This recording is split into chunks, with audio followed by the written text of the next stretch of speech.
Hello à tous, bienvenue sur ma chaîne, moi c'est Elena et sur ma chaîne Les Carnets d'Elena, je vous partage mes différentes expériences dans le secteur du luxe. Et cette semaine, on se retrouve pour une vidéo un peu spéciale dans laquelle nous allons parler des sacs les plus iconiques dans le secteur du luxe.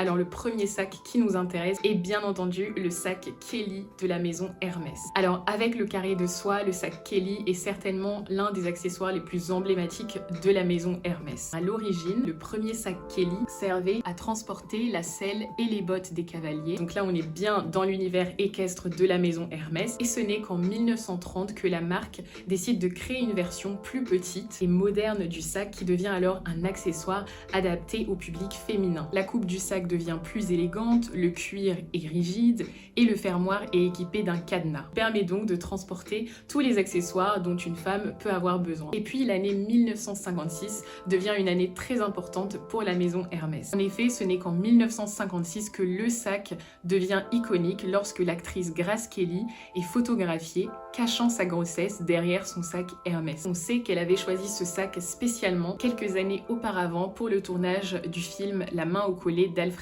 Hitchcock. Cette image que vous voyez est devenue très populaire et médiatisée et a contribué en fait au mythe du sac Hermès, donc qui cachait la grossesse de Grace Kelly. Et ça a eu un tel succès que la maison Hermès a décidé de baptiser le sac Kelly, donc le premier hit bag de la maison. Aujourd'hui, le sac Kelly existe en deux styles. Le premier style, c'est le style sellier et le deuxième style, c'est le style retourné. Mais il est devenu tellement célèbre que la maison ne prend plus de commandes. En effet, la maison Hermès cultive un certain art de la rareté et de la préciosité. Et par conséquent, pour obtenir un sac Kelly, il faut faire un souhait, il faut se rendre en boutique et donner votre souhait par rapport à la taille du sac, la couleur, le cuir et d'autres éléments que vous aimeriez faire apparaître. Alors le deuxième sac qui nous intéresse est le sac Birkin, également de la maison Hermès. Le sac Birkin, quant à lui, est issu d'une rencontre entre Jeanne Birkin et Jean-Louis Dumas, président à l'époque de la maison Hermès, donc de 1978 à 2006, lors d'un vol qui se fait entre Paris et Londres en 1981. Au moment de leur rencontre, Jeanne Birkin, qui était alors jeune maman, se plaint auprès de Jean-Louis Dumas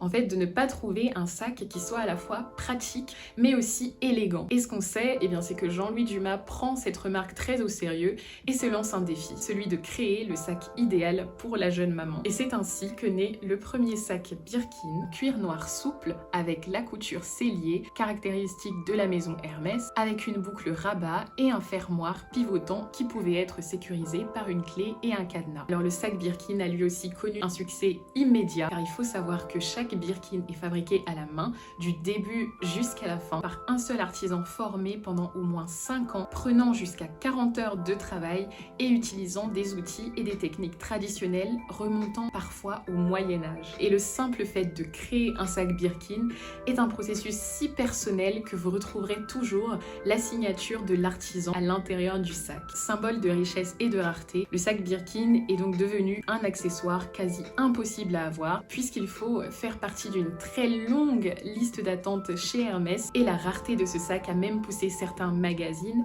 à dire qu'il valait mieux investir dans un Birkin que dans de l'or. Enfin, le sac Birkin est disponible dans une dizaine de couleurs et son apparence est réinventée chaque année par de nombreux créateurs. Dans la famille des sacs iconiques, nous avons bien évidemment le célèbre sac Capucine de la maison Louis Vuitton. Alors en 10 ans seulement, le sac Capucine est devenu une véritable pièce emblématique du luxe et surtout de la maison Louis Vuitton. Et ce sac a une histoire qui nous intéresse car il rend hommage à Louis Vuitton, donc au créateur Louis Vuitton, puisque c'est en 1854, aux 4 rue Neuve des Capucines à Paris, que Louis Vuitton a ouvert sa première boutique et son premier atelier. À l'époque, la rue Neuve des Capucines se trouvait à l'angle de la place Vendôme et à quelques pas du palais des Tuileries. Donc l'emblématique sac Capucine est lancé pour la première fois en 2013 sous la direction de Nicolas Guesquière, fraîchement arrivé à la tête de la marque en tant que directeur artistique. Au-delà de son apparente simplicité, le sac Capucine, fait de cuir de taurillon,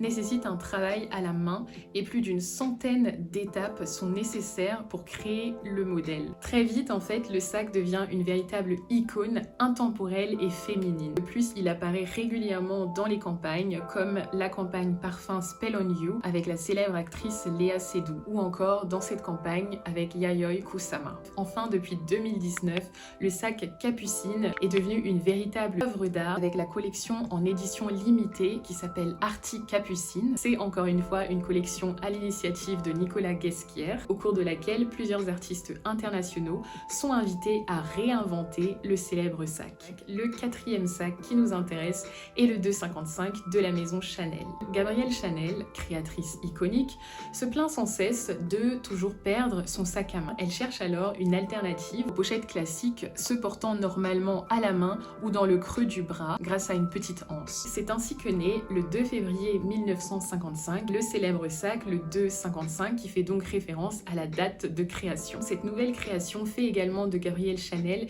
une pionnière dans l'industrie du luxe, en créant le premier sac à bandoulière de la maison dont elle a puisé l'inspiration dans les accessoires militaires pour permettre aux femmes de se promener les mains libres. Alors ce sac arbore un fermoir Mademoiselle assez discret et il est constitué d'un matelassage diamant en cuir de veau. Plusieurs rumeurs racontent que ce fameux cuir matelassé s'inspire des champs de course que la créatrice fréquentait à l'époque. Le processus de fabrication est également unique car il faut pas moins de 200 manipulations et l'intervention de 15 personnes différentes pour créer ce sac. Enfin, en 1988, le sac 255 va connaître un petit changement puisque le célèbre directeur de la maison, Karl Lagerfeld, va lancer le sac Timeless classique, un twist du 255 en changeant le fermoir rectangulaire par une version arrondie du logo de la marque et en ajoutant une lanière en cuir à l'intérieur de la chaînette pour lui donner un peu plus de structure. Le sac Lady Dior est le sac qui nous intéresse, c'est vraiment un des sacs les plus iconiques et emblématiques de la planète, d'autant plus que son nom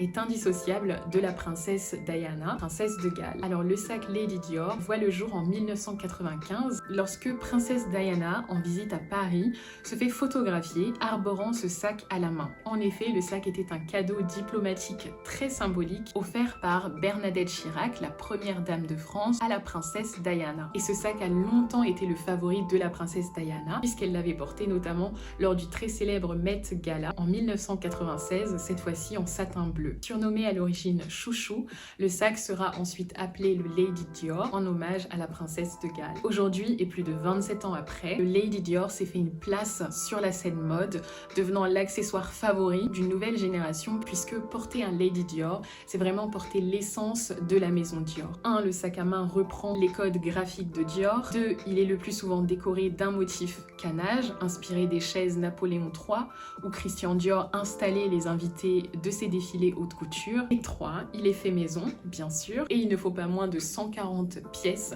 pour créer un seul modèle. Au fil des collections, le Lady Dior a été décliné dans une palette de couleurs, de tailles, de matières aux multiples nuances. Et évidemment, saison après saison, il continue de se réinventer, porté par la nouvelle vision de Maria Grazia Chiuri. Ça y est les amis, c'est la fin de cette vidéo. J'espère que vous avez apprécié cette vidéo, j'espère que vous avez appris des choses et que maintenant vous avez une meilleure idée des icônes du luxe. Je tiens également à vous préciser que c'était une partie 1 et il y aura une partie 2 qui suivra. En tout cas, ça m'a vraiment fait plaisir de tourner cette vidéo et n'hésitez pas à regarder mes différentes vidéos pour ne pas manquer mon contenu sur le luxe. Et on se retrouve très vite pour une prochaine vidéo.